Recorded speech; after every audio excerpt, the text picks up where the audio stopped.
So, what is pelvic floor dysfunction? Many people, you're thinking, what is pelvic floor? So, think about if you're an active adult, even if you're not an active adult, gym goers, runners, lifters, do you ever leak a little during a workout? Like lifting heavy, jumping, running, or sometimes even sneezing or impact. So here's the thing, it's common, but it's not normal to leak during exercise. Leaking during exercise is actually a sign of pelvic floor dysfunction. What is your pelvic floor? Your pelvic floor is a group of muscles that help support your bladder, uterus, and other organs. It is a part of your core. It's the bottom of your core.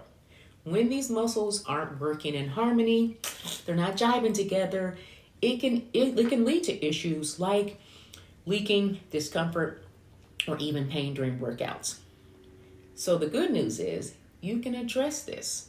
Stick with me as we dive deep into breaking down the barriers and we're thinking about leaking with exercise. So why do I leak during squats, jumps, running, and those impacts?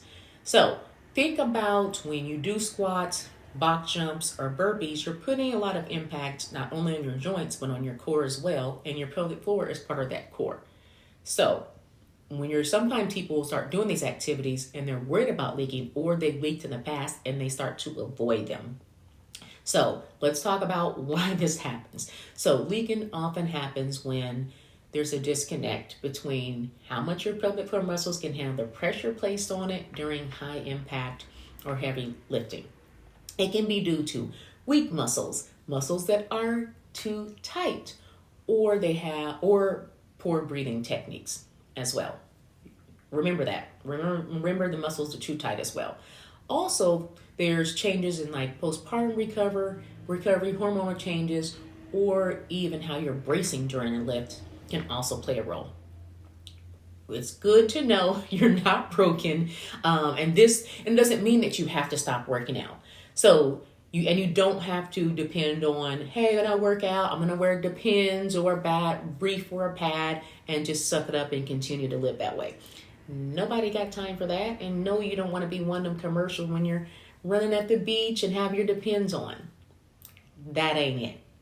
So, common misconceptions about pelvic floor health. Excuse me.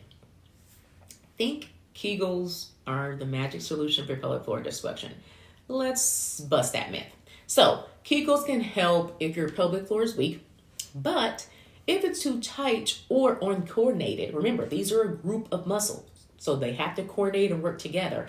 This can actually make things worse. It's about balance. Your pelvic floor needs to be able to contract and relax for it to work. Contract and relax.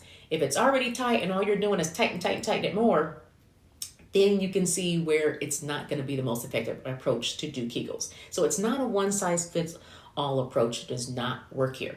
A pelvic floor specialist can assess what's really going on and help you build strength, coordination, even teaching you breathing techniques, how to contract, relax, and get those muscles coordinated in the way that they should be. So make sure that if there's something that's persisting, it might be go ahead and time to have someone take a look at it.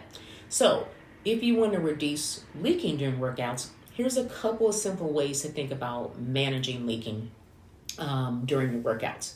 So when you're talking about those workouts, sometimes it really does have breathing and exhaling can really have an important aspect. So you can try exhaling during the hardest part of the movement. You can exhale as you rise from the squat, or pressing the weight overhead. And you may already be doing some breathing strategies.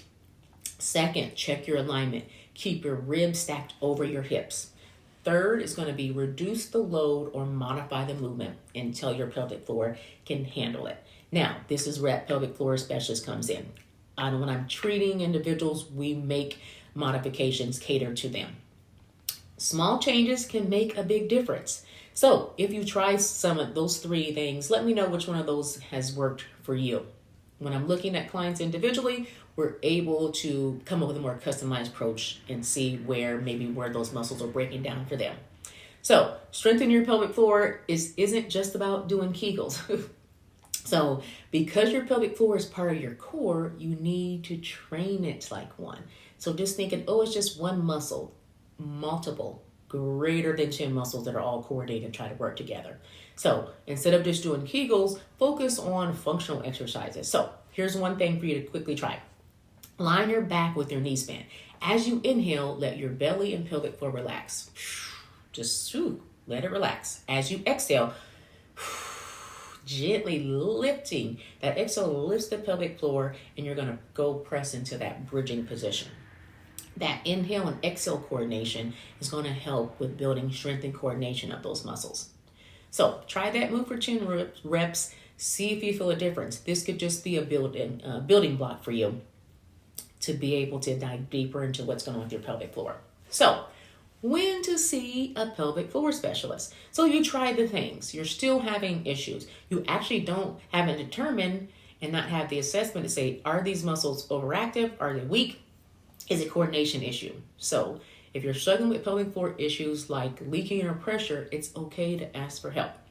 Pelvic floor physical therapists like myself can assess your muscles, your breathing, and your movement patterns, so that you can create a more personalized plan that's catered to you. So signs that you should see a specialist, like we talked before, include persistent leaking, feeling of heaviness or pressure during or pain during workouts as well. It's not always just no pain, no gain, and just suck it up and keep going. Keep that in your mind.